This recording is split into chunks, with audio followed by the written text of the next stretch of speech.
Penyidik KPK menggeledah kediaman pribadi Sekjen PDI Perjuangan Hasto Kristianto di Bekasi, Jawa Barat.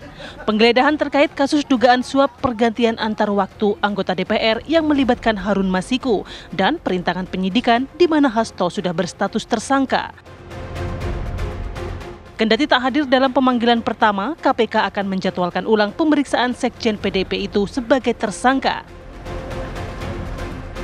Penggeledahan ini dilakukan sehari usai Hasto berhalangan hadir pemeriksaan sebagai tersangka yang dijadwalkan Senin 6 Januari 2025 lalu.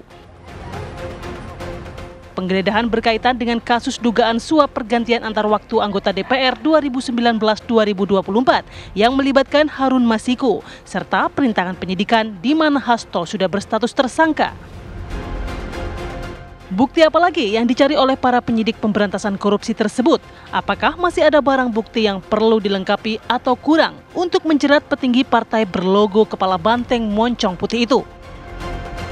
Akankah Hasto Kristianto bakal ditahan usai penyidik melakukan pemanggilan ulang dan kelengkapan barang bukti hasil penggeledahan?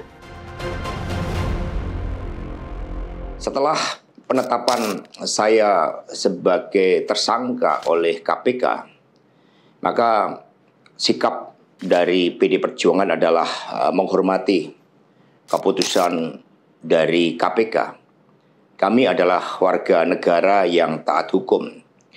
PD Perjuangan adalah partai yang menjunjung tinggi supremasi hukum. Saya sudah memahami berbagai resiko yang akan saya hadapi. Maka sebagai murid Bung Karno, saya mengikuti apa yang tertulis di dalam buku Cindy Adams ini. Inilah kitab perjuangan saya. Dan seluruh kader-kader PD Perjuangan sekarang memasuki tahap bab 9. Di mana Bung Karno ketika mendirikan PNI, prinsip yang dipegang adalah non-cooperation. Demi cita-cita Indonesia merdeka, demi rakyat berdaulat bisa berserikat, berkumpul dan menyampaikan pendapatnya, maka penjara pun adalah suatu jalan dan bagian dari pengorbanan terhadap cita-cita. Itulah nilai-nilai yang diperjuangkan oleh seluruh kader PD Perjuangan.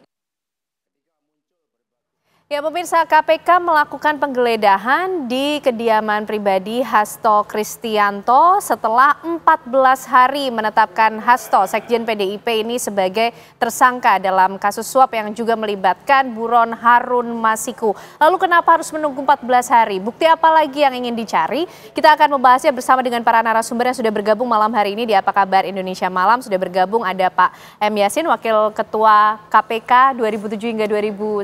Pak Yasin, Assalamualaikum, apa kabar Pak? Waalaikumsalam, baik kabarnya. Alhamdulillah. Dan juga bergabung bersama kita tentunya Mas Heri, pakar hukum pidana dari Universitas Tarumanegara. Mas Heri, apa kabar, sehat? Alhamdulillah sehat, semoga Mbak Ken juga Pak Yasin sehat. Sehat, oke. Dan juga bergabung melalui sambungan Zoom ada Pak Magdir Ismail, kuasa hukum dari Hasto Kristianto. Selamat malam, Assalamualaikum Pak Magdir. Waalaikumsalam Ken Ana, selamat malam Bapak-Bapak. Selamat malam Mbak. Ya. Terima kasih. Oke. Pak Yasin, kenapa harus menunggu sampai 14 hari dulu setelah ditetapkan sebagai tersangka ini Pak Hasto?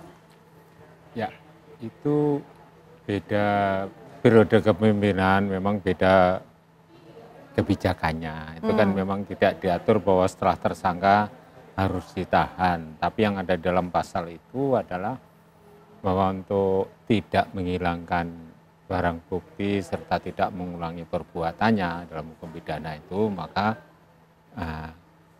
untuk memudahkan juga penyidikan terhadap yang bersangkutan, itu adalah ditahan untuk sementara, itu bisa gitu. Itu kebijakan pimpinan KPK periode 1, periode 2. Ya, pengalaman Pak Yasin seperti itu ya Pak ya? Itu langsung ditahan sehingga tidak menimbulkan polemik yang panjang dan mudah bagi KPK untuk melakukan pengembangan penyidikan, yaitu terhadap siapapun yang berstatus sebagai tersangka, seperti itu. Jadi, nah ini ada kebijakan lain, mungkin tidak mengkhawatirkan, mungkin atau ada yang menjamin atau gimana kita tidak tahu. Tapi sebatas yang kita ketahui di dalam pemberitaan tidak ada yang menjamin bahwa dia akan melarikan diri dan lain sebagainya, tapi yang jelas kan pencekalan sudah dilakukan. Ya. Tapi ya seperti ini dampaknya, apabila dipanggil tidak akan bisa menunda seperti ini. Itu kan menambah proses ya. Betul, karena tidak ada di panggilan pertama juga. Ya, seperti itu. Jadi kebijakan untuk menahan setelah status tersangka itu dilakukan oleh pimpinan KPK periode pertama, periode kedua seperti itu, sehingga memudahkan bagi kita, bagi KPK maksudnya untuk mengembangkan proses penyidikan berikutnya. Kalau data-data kan memang sudah ada, barang bukti itu sudah mengerucut kepada ditemukannya 2 alat bukti yang cukup. Nah, mungkin ada tambahan-tambahan yang perlu dikembangkan, yang namanya pengembangan penyidikan.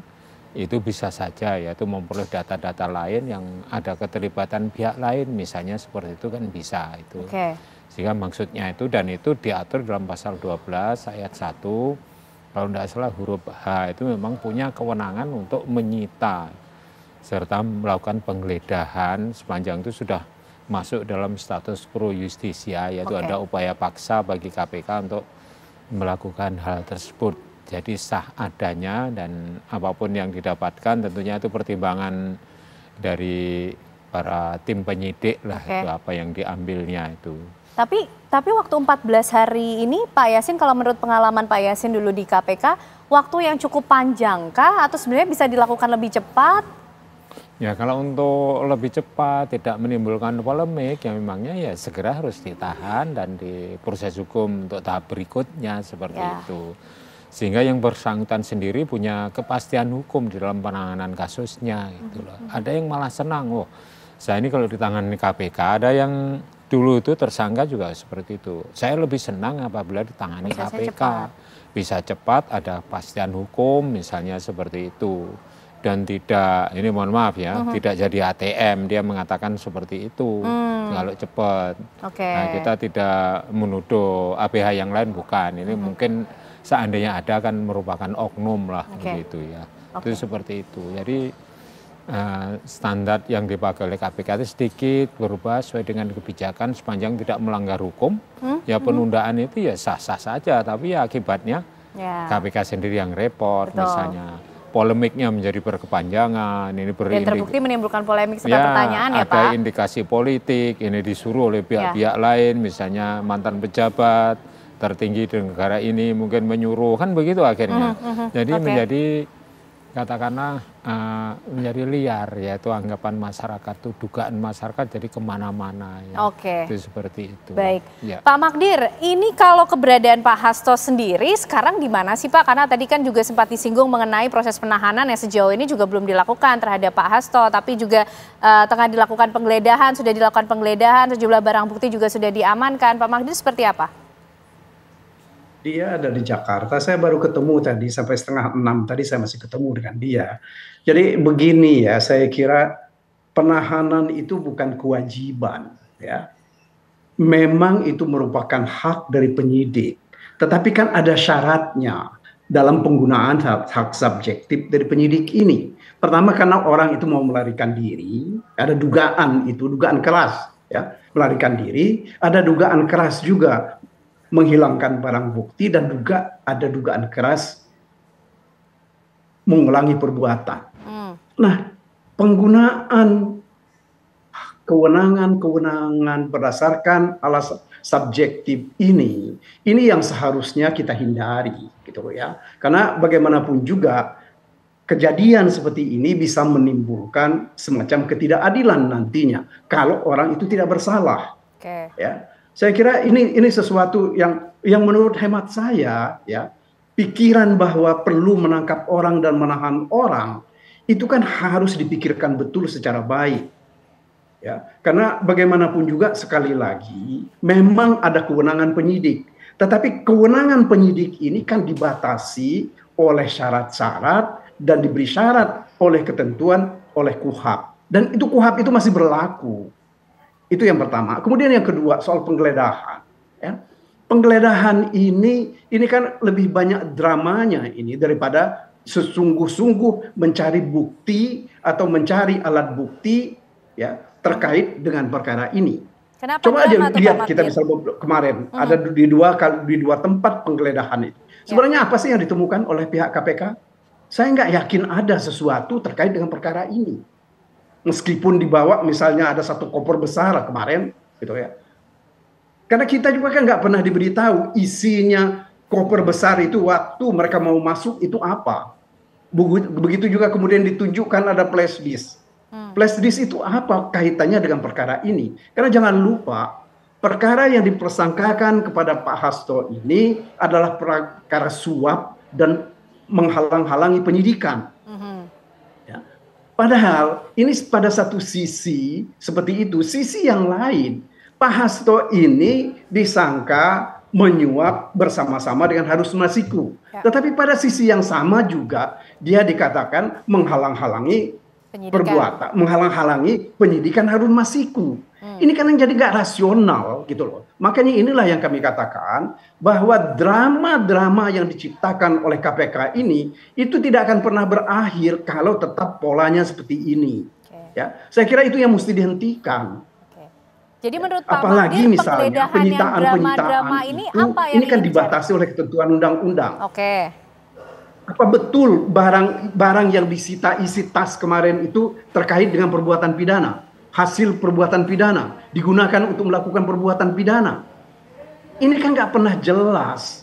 Semua disita seolah-olah ada sesuatu yang luar biasa gitu. Padahal nggak ada apa-apa. Saya kira ini yang mesti dihentikan. Oke, baik.